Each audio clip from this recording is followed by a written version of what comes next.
diciamo che poi siamo pronti per questa battaglia. Quindi rassicuriamo anche i tifosi, abbiamo avuto notizie in questi giorni, tu al 100% sarai disponibile, poi vediamo se il mister ci dà di impiegato. Sì, bisognerà esserci al 110%, ognuno di noi.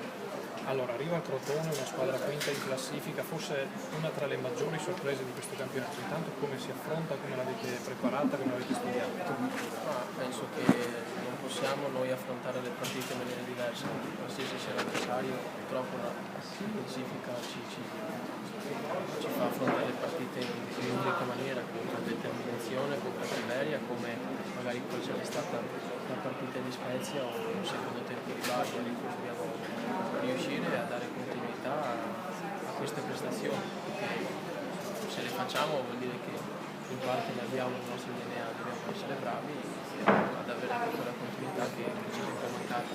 Quali sono secondo te al momento le armi migliori che può sfruttare Paolo?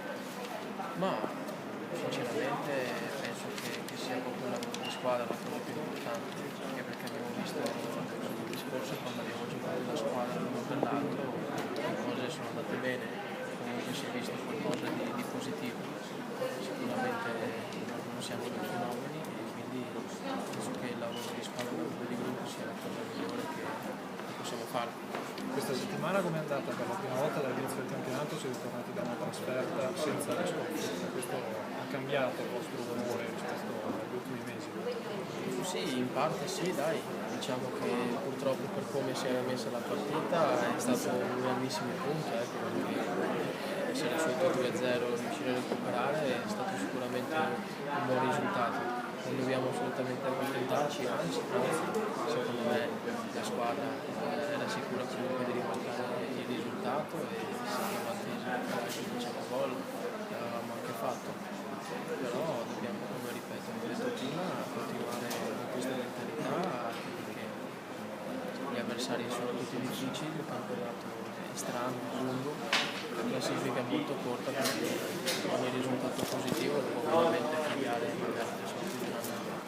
Quella calabrese è una squadra che gioca molto bene e soprattutto molto bene in velocità. Visto questo dato, che partita deve fare La Padova deve correre più di loro, non sarà facile, sappiamo chi e cosa andiamo ad affrontare, stiamo preparando al meglio e speriamo e dobbiamo fare punti, anche perché ne abbiamo più bisogno noi di loro, quindi non può mancare questa voglia, questa fame di portare a casa i risultati.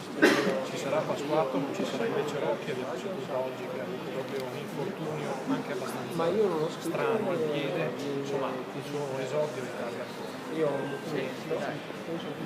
Lui per noi è un punto di riferimento comunque in spogliatoio, nonostante magari anche queste due partite purtroppo non sia stato impiegato, però il suo peso si sente.